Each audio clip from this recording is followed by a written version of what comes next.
मजे लूटे ब्राह्मण और मनुवादी मानसिकता के लोग और मुसीबत झेले हम अम्बेडकरवादी, ये नहीं होगा। एक से बढ़कर एक जो ज़ायनिस्ट हैं और ब्राह्मण हैं, जो मनुवादी मानसिकता के ब्राह्मण हैं और ज़ायनिस्ट हैं, तो उनकी तूती तो बोल ही रही है। उन्होंने दुखती रख दबाई है कि हम पूरी दुनिया में, अब तो मोदी जी मानेंगे ना, इसीलिए उन्होंने दुखती रख दबाई है ब्राह्मणों का नाम लेके कि आरएसएस मोदी जी के ऊपर दबाव डाले और मोदी जी फिर साष्टांग करे वैसा ही जैसा कि वो आज तक करते आए हैं सभी लोगों के सामने। अब जी जिनपिंग साहब के सामने साष्टांग करने पहुंच गए वहाँ पे।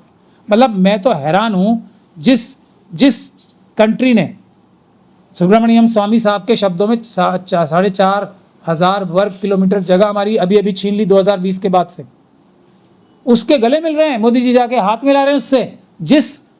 जिस व्यक्ति की वजह से हमारे 20 जवान गलवान में शहीद हो गए, उसकी वजह से कम मैं तो मोदी जी की गलती ज़्यादा मानता हूँ। हथियार क्यों नहीं रखे उनके पास? अभी मोदी जी सबसे ज़्यादा फेमस हैं, बिहार में नहीं पूरे देश में। वोट चोर गद्दी छोड़ के नारे लग रहे हैं ना, तो तूती नहीं बोल रही मोदी जी की क्या?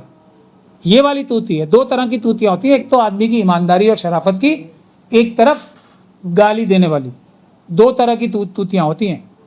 तो मोदी जी की तो गाली मोदी जी को पड़ रही है और लोग दे ही रहे हैं ना। अब चोर भी तो गाली है ना, मोदी जी को दे रहे हैं। उनकी माता जी को कोई क्यों देगा गाली? मतलब किस तरीके, क्या फायदा? अच्छा चलिए एक बात मुझे बता दीजिए, माता जी को गाली देके क्या तेजस्वी यादव साहब के वोट बढ़ जाएंगे?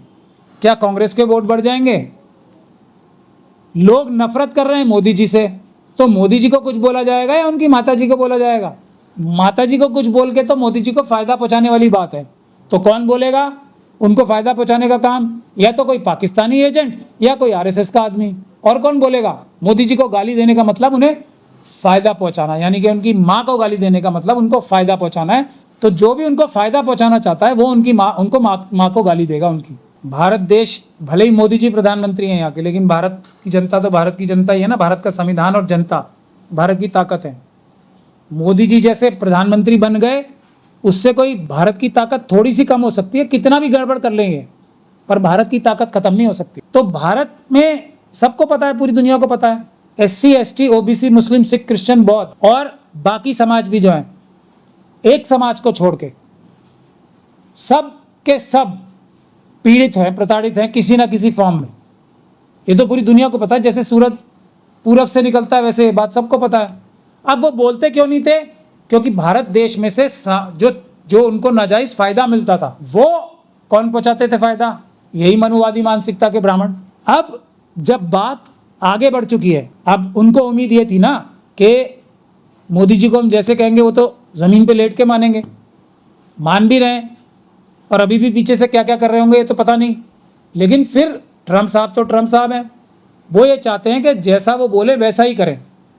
भले ही यहाँ मोदी जी को लोग मतलब सड़कों पे आके उनके खिलाफ बगावत करते हैं। अब मोदी जी को पता है ना कि लोग सड़कों पे आने को तैयार बैठे हैं, इसलिए डर के मारे अब वो उतना नहीं कर पा रहे हैं गड़बड़ जितना वो करने की इच्छा रखते हैं ट्रम्प साहब के सामने झुकने की। वहाँ चाइनीज़ आर्म फोर्सेस के साथ लड़ रहे हैं, उनको रोक रहे हैं, निहत्ते ही रोक दिया उन्होंने।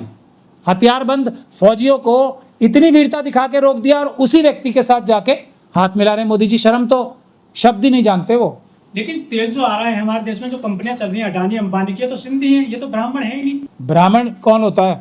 गुलाम होता है ना। ब्राह्मणों के गुलाम भी तो होते हैं कुछ। ब्राह्मण राज कैसे करते हैं?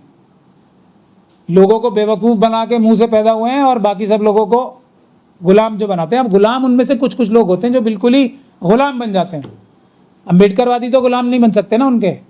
ये सिंधियों में क्या ब्राह्मण नहीं होते? पहले तो आप ये थोड़ा रिसर्च कर लीजिए, होते हैं उनमें भी ब्राह्मण। लेकिन ये वो लोग हैं जो ब्राह्मणों के सेवक हैं। लूट का माल जो इकट्ठा हो रहा है वो ये सब मिल बांट के तो खा रहे हैं। कौन सा अडानी अंबानी और यूसुफ लुलू अकेले ही खाए जा रहे हैं?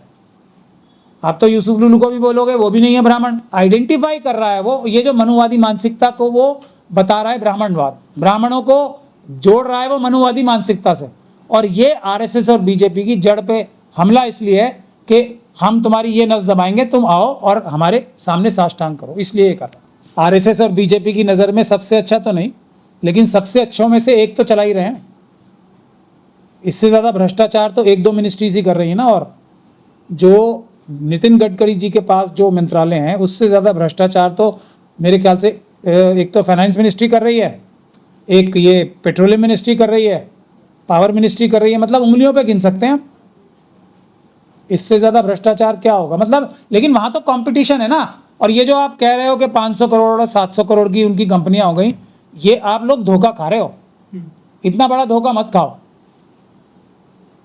ये 500 करोड़ नहीं है, ये 500 लाख करोड़ होंगे जब 500 करोड़ आपको नजर आ रहे हैं। इस बात को समझने का विषय है ये कोई 500 करोड़ का सवाल ही नहीं पैदा होता। मतलब ये गडकरी जी सिर्फ 500 करोड़ के लिए मतलब इतनी सारी एक्सरसाइज करेंगे। किसानों का भला करना है ना, तो किसानों को बेनिफिट मिलना चाहिए था।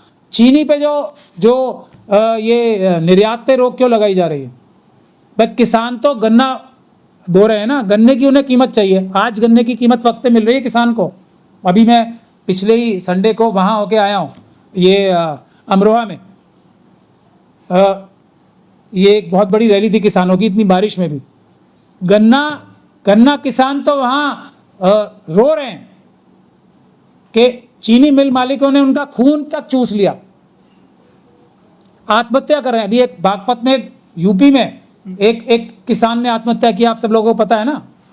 ये हाल है गन्ना के किसानों का और दूसरे किसानों का। एक कितने पैसे उससे मांग रही थी वो बैंक और जो दूसरी एजेंसी थी? 5 लाख, जिसमें से वो ज़्यादातर दे भी चुका था। गडकरी जी अनिल अंबानी के भी 50,000 करोड़ छोड़े हैं। अनिल अंबानी एक ही के। अभी देशवासियों की बल्ले बल्ले हो गई है। मोदी सरकार ने जीएसटी की दरें घटा दी है सर। जो सामान सस्ता हो जाएगा, दिवाली से पहले, दिवाली मन रही है सर देशवासियों की इस बार। अच्छा, अपनी जेब कटा के, जो इतने दिन से जेब कटा के पैसे छीने थे। पहले तो मेरा विश्वास ये है, देशवासियों से मेरा निवेदन भी है, जब आप खरीदने जाके पैसे दो ना, वो गिन लेना कि जीएसटी कम करने का जो नाटक हो रहा है, क्या ये आपकी जेब से कम पैसे निकलवाएगा या पैसे उतने निकलवाएगा जीएसटी कम हो गई? आपको क्या फ़ायदा हो गया? जब तक हमारे देश की जनता ये इतना सीधा सीधा नहीं समझना शुरू करेगी, इस प्रकार के धोखाधड़ी में आती रहेगी। कोई जीएसटी पीएसटी कम नहीं हो रहा जब तक जनता, जैसे एथेनॉल में तो पेट्रोल के रेट कम होने थे ना, हो गए। रशिया से तेल लेके, वही तो कह रहा है वो जो अमेरिकन ऑफिसर है कि चलो तुम अगर देश के नागरिकों को दे देते वो पैसा, पेट्रोल के कीमत कम कर देते, तब अमेरिका के पास बोलने के कुछ नहीं होता उनके पास कि जी मैंने अपने देश में, मोदी जी ये कहते हैं, मैंने अपने देश के जो आम नागरिक हैं उनके पैसे कम करने के लिए, पेट्रोल की कीमत कम करने के लिए किया। पेट्रोल की कीमत तो बढ़ रही है और रशिया से जो माल, जो पेट्रोल ले रहे हैं, जो हमें हर बार, उसको तो रोकना ही नहीं चाहिए ना, कभी भी कम भी नहीं करना चाहिए, लेना ही चाहिए। तो उसका फ़ायदा जनता को पहुँचाएं, फिर देखते हैं हम कौन से ट्रम्प साहब और कौन से उनके ऑफिसर और कौन से उनके नेता भारत की तरफ या मोदी जी की तरफ भी टेढ़ी आंख करके देख लेंगे, या ब्राह्मणों की तरफ भी। वो तो आंसू भी ऐसे निकालते हैं चुटकियों में। और अम्बेडकरवादियों के, आप जो सच्चे पक्के अम्बेडकरवादी हैं, कितनी भी बड़ी मुसीबत आ जाए उनके आंख से आंसू नहीं देखोगे, उनके चेहरे पे शिकन भी नहीं देखोगे आप। ऐसा क्यों है? क्योंकि वो नाटक नहीं करते अम्बेडकरवादी। जो बात कुछ मेरे ख्याल से 1-2 हज़ार लोगों ने सुनी होगी, उसको देश के हर एक नागरिक को सुना दी मोदी जी ने, और आरएसएस और बीजेपी ने उसका एक राष्ट्रव्यापी कैंपेन बना दिया। सुनाई कि नहीं सुनाई? क्योंकि माँ की गाली एक तो दिलवाई खुद, मेरा तो यही इल्ज़ाम है, और उसका दोहन खुद कर रहे हैं, क्योंकि वो दिलवाई ही उन्होंने है, क्योंकि इससे उन्हें राजनीतिक लाभ होने की एक स्थिति दिखानी है। लेकिन वोट फिर भी नहीं मिलेंगे उन्हें, वोट तो चुराए जाएंगे मशीनों के माध्यम से और दूसरी धांधलियाँ करके। इनके लिए तो सारी दुनिया बोल ही रही है ना। और रोने वालों को बिल्कुल लोग पसंद नहीं करते। दानिश अली साहब रोए थे ना, तो जीता हुआ इलेक्शन हार गए वो, मतलब मशीनों से था भले इलेक्शन, वो जीत जाते अगर रोते नहीं तो उसी प्रकार से ये बहाना बताते हैं मोदी जी, रो के दिखा रहे हैं ना, उनको पता है नुकसान होगा, लेकिन नुकसान फायदे की तो उन्हें फ़र्क ही नहीं पड़ती ना, क्योंकि उनको वोट तो चुनाव में जो चोरी करने की मशीनें हैं उनसे लेने ना वोट में।